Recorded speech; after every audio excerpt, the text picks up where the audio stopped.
এবারে স্ক্রিনে লক্ষ্য করো কি দেখতে পাচ্ছি, the deer is are playing in the forest. এখানে ইজ হবে না আর হবে? ভিডিওটিকে পজ করো আর বিষয়টিকে ভাবার চেষ্টা করো। ভাবা হয়ে গেছে? তোমাদের অবগতির জন্য বলে রাখি যে এখানে ইজ এবং আর দুটোই সঠিক উত্তর হবে। অর্থাৎ the deer is playing in the forest এটাও ঠিক, আবার the deer are playing in the forest এটাও ঠিক। আর এই জন্যই এই বিষয়টি জানা খুবই গুরুত্বপূর্ণ। বিভিন্ন চাকরির পরীক্ষায় এখান থেকে বিভিন্নভাবে প্রশ্ন এসে থাকে। যেমন স্ক্রিন আবার লক্ষ্য করো কি দেখতে পাচ্ছি, ships are economically useful. Number 2, I saw 3 deers in the jungle. Number 3, do you know that there is only one police barracks nearby Churchgate in Mumbai? Next, an innings were started by both the team after their mutual consent. Next, we don't have so many swines. ভিডিওটিকে pause করো আর এই প্রশ্নগুলিকে ভালোভাবে লক্ষ্য করো, দেখো তো এখানে কোনো ভুল খুঁজে পাচ্ছ কিনা। ভুল খুঁজে পেলে ভাবা হয়ে গেছে। চলো আগে আমরা বিষয়টাকে জানার চেষ্টা করি, তারপর আমরা এই প্রশ্নগুলি নিয়ে আবার শেষে আলোচনা করব। রাইট, তাহলে রুল নম্বর 8 আমরা কি আলোচনা করতে যাচ্ছি, nouns unchange in singular and plural. অর্থাৎ এমন নাউন যাদের সিঙ্গুলার ফর্ম এবং প্লুরাল ফর্ম একই, সিঙ্গুলার এবং প্লুরালে এরা অপরিবর্তিত অবস্থায় থাকে। আর এদের সম্পর্কে সঠিক ধারণা থাকা একান্ত প্রয়োজন। বুঝতেই পারছো, যদি এই নাউনগুলি সম্পর্কে আমাদের জানা না থাকে তাহলে ভুল হওয়ার সম্ভাবনা প্রবল। রাইট, তাই চলো আগে আমরা এই নাউনগুলোকে দেখে নিই যাদের সিঙ্গুলার ফর্ম এবং প্লুরাল ফর্ম একই। এই নাউনগুলিকে আমি 3টি ক্যাটাগরিতে ভাগ করেছি। Number 1, names of some animals. এই ক্যাটাগরিতে কারা আছে, ডিয়ার, ফিশ, শিপ, সোয়াইন, সামন, ট্রট। আচ্ছা, এই সামনটাকে অনেকে না সালমন পড়ে। মনে রাখবে KMF এর আগে যদি এল থাকে তাহলে এল সাধারণত সাইলেন্ট থাকে। বোঝা গেল? তাহলে সালমন নয়, সামন। ক্লিয়ার? আচ্ছা, নেমস অফ অ্যানিমেলস আমরা কি দেখতে পেলাম, ডিয়ার। আচ্ছা, আমরা কি জানলাম যে এই যে নাউনগুলি এদের সিঙ্গুলার ফর্ম এবং প্লুরাল ফর্ম একই, অর্থাৎ এরা সিঙ্গুলারও একই থাকবে, প্লুরালও একই থাকবে, এদের রূপের কোনো পরিবর্তন হবে না। তাহলে ডিয়ার, রাইট? তাহলে সিঙ্গুলারও ডিয়ার, প্লুরালও ডিয়ার। এবারে এসো ওই প্রশ্নটি নিয়ে যেটা আমরা এই ক্লাসের প্রথমেই দেখেছিলাম। কি বলেছিলাম, the deer is playing in the forest আর the deer are playing in the forest. আমরা কি বলেছিলাম যে দুটোই ঠিক। রাইট, তাহলে আমাদের মনে রাখতে হবে যে ডিয়ার সিঙ্গুলার এবং ডিয়ার প্লুরাল, এর সিঙ্গুলার প্লুরাল ফর্ম একই, তাই কি না? যে এরা সিঙ্গুলার না প্লুরাল এটা কি করে বুঝবো?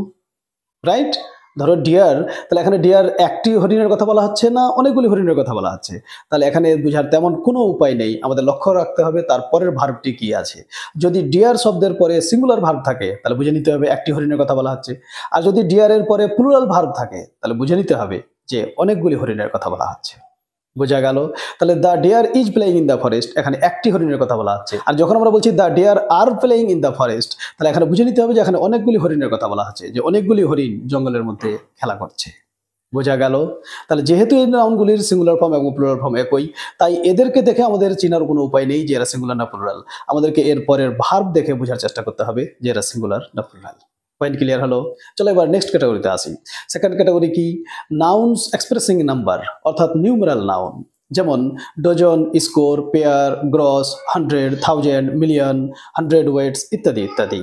এই নাউনগুলি সম্পর্কে আমি রুল নম্বর 2তে বিস্তারিতভাবে আলোচনা করেছি। তোমাদের যদি এই নাউনগুলি সম্পর্কে জানতে হয় তাহলে রুল নম্বর 2তে দেখে নিও। এখানে আমি শুধু মূল নিয়মটি তোমাদেরকে শিখিয়ে দিই। আমাদের মনে রাখতে হবে যে এই যে নাউনগুলি যেগুলো আমরা দেখলাম 100, 1000, মিলিয়ন, এই নাউনগুলির আগে যদি কোনো সংখ্যাবাচক শব্দ থাকে তাহলে এরা সবসময় সিঙ্গুলার হিসেবে ব্যবহৃত হয়।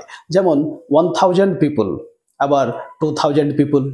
এমনটা নয় যে 2 হয়ে গেল তো থাউজেন্ডস হয়ে যাবে, না, আনচেঞ্জ, সিঙ্গুলারও 1000, প্লুরালও 1000। কিন্তু মনে রাখতে হবে কখন, যদি এই নাউনগুলির আগে কোনো সংখ্যাবাচক শব্দ থাকে তখন। বোঝা গেল? তাহলে 1000 people correct, 2000 people correct, 2000 people incorrect. 2000 হবে না। তবে মনে রাখতে হবে এই নাউনগুলির আগে যদি কোনো সংখ্যাবাচক শব্দ না থাকে তখন কিন্তু এরা আবার প্লুরাল হয়ে যায় এবং এদের পরে অবশ্যই অফ ব্যবহার করতে হয়। যেমন থাউজেন্ডস অফ পিপল, হাজার হাজার মানুষ, millions of people, lakh lakh মানুষ।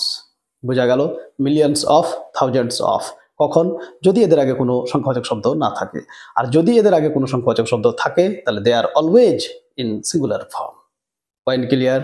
নেক্সট এবার third category, names of some other nouns, অর্থাৎ এমন বেশ কিছু নাউন আছে যারা এই ক্যাটাগরির মধ্যেই পড়ে, অর্থাৎ যাদের সিঙ্গুলার ফর্ম এবং প্লুরাল ফর্ম একই। তোমরা আবার স্ক্রিনে লক্ষ্য করো এবং প্রয়োজন হলে তোমরা এগুলো স্ক্রিনশটও নিয়ে রেখো। কেমন? লক্ষ্য করো স্ক্রিনে। Apparatus, aircraft, barracks, crossroads, cod, corps, cannon, dice, data, headquarters.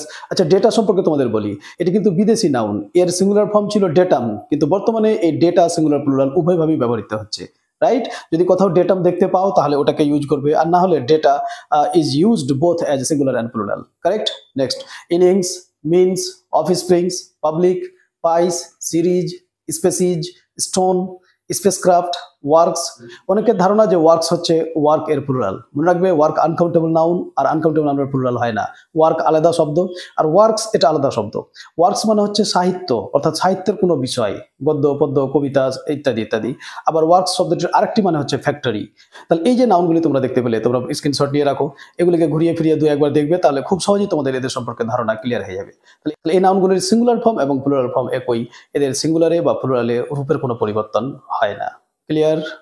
তাহলে এই নাউনগুলিকে একটু মনে রাখার চেষ্টা করতে হবে। তোমরা প্রয়োজনে এগুলিকে খাতায় একটা নোট বানিয়ে নিও, আর 2-4 বার যখন ঘুরিয়ে ফিরিয়ে দেখবে, তখন এদের সম্পর্কে তোমাদের একটা পরিষ্কার ধারণা চলে আসবে যে এরা সিঙ্গুলার এবং প্লুরাল ফর্মে অপরিবর্তিত অবস্থায় থাকে। আচ্ছা, এই নাউনগুলি সম্পর্কে আমাদের কয়েকটি কথা বিশেষভাবে মনে রাখা দরকার। কি কি? নাম্বার 1, এই নাউনগুলি সিঙ্গুলার না প্লুরাল কিভাবে ব্যবহৃত হয়েছে এটা বোঝার জন্য আমাদেরকে তার পরবর্তী ভার্বের উপর নির্ভর করতে হবে। আমরা এই নাউনগুলির পরবর্তী ভার্বকে দেখে বোঝার চেষ্টা করব যে এরা সিঙ্গুলার হিসেবে ব্যবহৃত হয়েছে না প্লুরাল হিসেবে ব্যবহৃত হয়েছে। রাইট? যেমনটা আমরা একটু আগে উদাহরণের মাধ্যমে বোঝার চেষ্টা করেছিলাম যে the deer is playing in the forest, এখানে ডিয়ারের পরে ইজ আছে তাই এটি সিঙ্গুলার।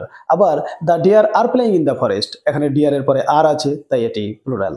Point clear? আর দ্বিতীয় পয়েন্ট কি, এই নাউনগুলি যেহেতু সিঙ্গুলার এবং প্লুরালে অপরিবর্তিত থাকে, তাই এদেরকে প্লুরাল হিসেবে ব্যবহার করার সময় এদের সঙ্গে এস বা ইএস যুক্ত করার কোনো প্রয়োজন নেই। Point clear? চলো এবারে আমরা ওই প্রশ্নগুলি নিয়ে আলোচনা করি যেগুলি আমরা এই ক্লাসের শুরুতেই দেখেছিলাম। দেখি এবারে তোমরা ভুল ধরতে পারছো কিনা। রাইট? চলো লক্ষ্য করো স্ক্রিনে। লক্ষ্য করো question number 1, ships are economically useful. আচ্ছা, আমরা একটু আগে কি জানলাম যে শিপ সিঙ্গুলার এবং প্লুরালে আনচেঞ্জ থাকবে, তাহলে এখানে শিপস কেন, এস হবে না, শিপ হওয়ার কথা। Right? Next, I saw 3 dears in the জঙ্গল, একই মিস্টেক। ডিয়ার্স কেন, আমরা ডিয়ার পড়লাম, ডিয়ার এর সিঙ্গুলার প্লুরাল এক। কারেক্ট? তাহলে এখানে কি হবে, I saw 3 deer in the jungle. 3 কেন, 3000, 3 লাখ যাই হোক না কেন, ডিয়ার আনচেঞ্জ থাকবে, সিঙ্গুলারও যা প্লুরালও তাই। Clear? Next, do you know that there is only one police barracks near by church gate in Mumbai. আচ্ছা, এখানে কি আছে, is only one police barracks. অনেকের মনে হতে পারে স্যার ওয়ান, তাহলে ব্যারেক্স কেন, ব্যারেক হওয়ার কথা, কিন্তু আমরা নাউনের ওই তালিকায় দেখেছি ব্যারেক্স হয়, এর সিঙ্গুলার ফর্মও ব্যারেক্স, প্লুরাল ফর্মও ব্যারেক্স, তাই 1 থাকুক আর 1000 থাকুক তাতে কোনো প্রবলেম নেই। So in this sentence there is no mistake, এই বাক্যে কোনো ভুল নেই। Clear? Next, an innings were started by both the team after their mutual consent. আচ্ছা, an innings এই বাক্যটি তো পরিষ্কার বলছে আমি ভুল আছি, কারণ an innings বলেছে, an, তাহলে were কেন, was হওয়ার কথা। এবার মধ্যখানে থাকলো ইনিংস, তাহলে আমরা ওই নাউনের তালিকায় দেখিয়েছি যে ইনিংস ওই নাউনগুলির মধ্যেই পড়ে যার সিঙ্গুলার ফর্মও এটা, প্লুরাল ফর্মও এটাই। অর্থাৎ এক ইনিংস বললেও ইনিংস বলতে হবে, আর 2-3 ইনিংস বললেও ইনিংসই বলতে হবে। তাহলে এই বাক্যটিতে মিস্টেক আছে, ওয়ার নয়, ওয়াজ হওয়ার কথা। Right? Next, we don't have so many swines, তাহলে সোয়াইনস আমরা ওই যে নেমস অফ অ্যানিমেলসে পেয়েছি যে এদেরও সিঙ্গুলার ফর্ম আর প্লুরাল ফর্ম একই, তাহলে সোয়াইনস কেন, সোয়াইন হওয়ার কথা, শুধু সোয়াইন, ম্যানি হোক আর ম্যানি না থাকুক। রুল নাম্বার 80 আমরা এটাই জানলাম যে এই নাউনগুলি সিঙ্গুলার ফর্মও এটাই, প্লুরাল ফর্মও এটাই, তাই একটাকে বোঝাক আর অনেকগুলিকে বোঝাক এদের রূপের কোনো পরিবর্তন হবে না, তাহলে সোয়াইনস নয়, সোয়াইন হবে। প্রিয় শিক্ষার্থী বন্ধু, এই ছিল আমাদের rule number 8, nouns unchange in singular and plural, এমন নাউন যারা সিঙ্গুলার এবং প্লুরালে অপরিবর্তিত অবস্থায় থাকে। I hope you have enjoyed the class. নিশ্চয়ই তোমরা এখানে নতুন কিছু জানতে পেরেছো, তোমাদের ক্লাসটি ভালো লেগেছে। যদি ভালো লেগে থাকে তাহলে ভিডিওটিকে লাইক করো, বন্ধু বান্ধবদের সঙ্গে শেয়ার করো, কমেন্ট করো, এবং তোমরা যদি প্রথম আমার ক্লাস দেখে থাকো তাহলে চ্যানেলটি সাবস্ক্রাইব করা না থাকলে সাবস্ক্রাইব করে রাখো, আর ফেসবুকে দেখলে ফেসবুক পেজটিও ফলো করে নিও। রাইট? তাহলে খুব শীঘ্রই তোমাদের সঙ্গে দেখা হবে রুল নাম্বার 9-এ। Till then be happy, take care of your self, keep watching and keep learning English grammar. Happy learning.